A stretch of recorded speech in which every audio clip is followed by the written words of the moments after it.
मैं बनारस से हूँ और बनारस से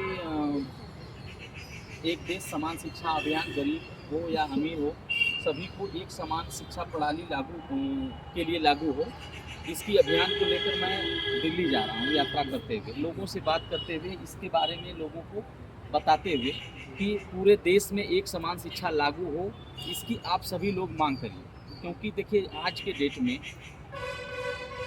जो शिक्षा है वो असमान है। जो गरीब बच्चे हैं उनको अच्छी शिक्षा नहीं मिल पा रही है, जो जिसके पास पैसा है उसको बहुत अच्छी शिक्षा मिल पा रही है। शिक्षा का जो बाजारीकरण हो चुका है, जिसके पास पैसा है अलग अलग फीस दे के बच्चे पढ़ाई कर रहे हैं। बहुत देखे होंगे कुछ बच्चे प्राइवेटाइजेशन हो रहा है, कुछ बच्चे गाड़ी से जा रहे हैं पढ़ने के लिए, कुछ बच्चे आईसीएसई बोर्ड में पढ़ रहे हैं, कुछ सीबीएसई बोर्ड में पढ़ रहे हैं, कुछ यूपी बोर्ड में, अलग अलग बोर्ड है।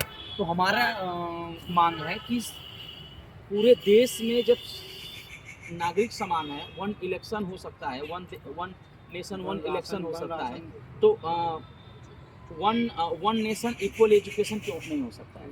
समान आप वकील हैं, अभी आपने बोला ना समान सिविल संहिता लागू हो रही है, पूरे देश में सभी लोगों के लिए एक कानून होगा, तो फिर सभी लोगों के लिए एक शिक्षा क्यों नहीं हो सकती? सब्जेक्ट अलग अलग होता है, सबका होता है कि नहीं?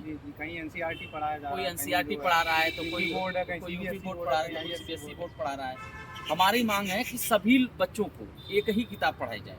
देखिए जब एक किताब पढ़ाई जाएगी, एनसीईआरटी पढ़ाई जाएगी, तो उसका एक मूल्य होगा। एक किताब का पूरे देश में एक मूल्य होगा। किसी स्कूल में 500 में किताब मिल जा रही है, तो किसी स्कूल में 5000 की मिल रही है, किसी में 10,000 की मिल रही है, किसी स्कूल की फीस 50,000 है, किसी की 500 फीस है।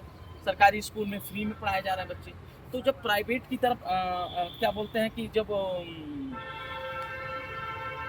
समान शिक्षा नहीं है तो समान परीक्षा क्यों ली जाती है? जब आईएएस पीसीएस का एग्ज़ाम होगा, डॉक्टर इंजीनियर का एग्ज़ाम होगा, तो वहाँ पर समान पेपर आएगा। जो सरकारी स्कूल में पढ़ रहा है बच्चा उसके लिए भी, जो प्राइवेट स्कूल में पढ़ रहा है बच्चा उसके लिए भी, जो अलग अलग सिलेबस पढ़ा है उसके लिए भी। तो कोई अलग कोई दूसरा सिलेबस पढ़ा है, कोई दूसरा सिलेबस पढ़ा है, तो सबके लिए जब एक समान पेपर आ रहा है तो सबके लिए एक समान शिक्षा भी तो होनी चाहिए। लेकिन सर जैसे ग्रामीण क्षेत्र पर जो है, ग्रामीण क्षेत्र में मतलब एजुकेशन का इतना माहौल नहीं है, तो अगर इसके लिए एक समान जो शिक्षा प्रणाली है अगर इसके लिए लागू किया जाए, तो ग्रामीण स्तर पर क्या करना होगा? तो ग्रामीण स्तर पर क्या करना होगा वही तो बता रहा है। जैसे नवोदय विद्यालय है, केंद्रीय विद्यालय है, सरकार चलाती है। ग्रामीण क्षेत्र में सरकारी विद्यालय है।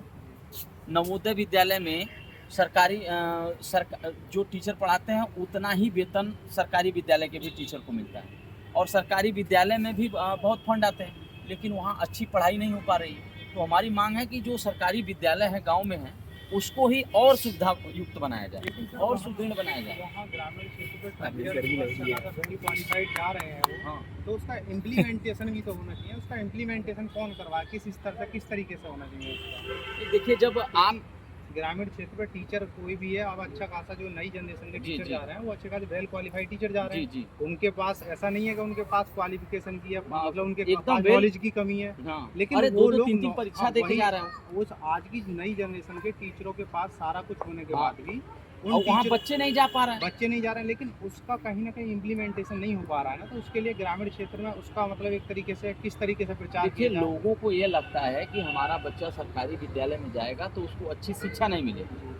तो हम यही बात कर रहे हैं ना कि जो सरकारी स्कूल हैं उसको ही अच्छे से वेल मेंटेन किया जाए ना, जो उसको प्राइवेट की तरह बनाया जाए। जैसे प्राइवेट स्कूलों को सांसद विधायक से निधि से मिलता है ना, कि एक रूम बनवाने के लिए हम सांसद निधि से आपको पैसा दे रहे हैं। तो हमारी मांग है कि जो सांसद विधायक हैं वो अपनी निधि का 20 से 30% खर्चा, जो सांसद निधि का पैसा है उसको सरकारी स्कूलों पे दें।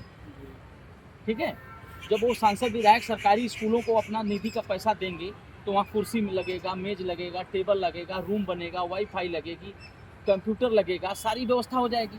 तो अब जब प्राइवेट की जैसा सरकारी विद्यालय में बच्चों को सुविधा मिलेगी तो क्या बच्चे उस विद्यालय में नहीं जाएंगे?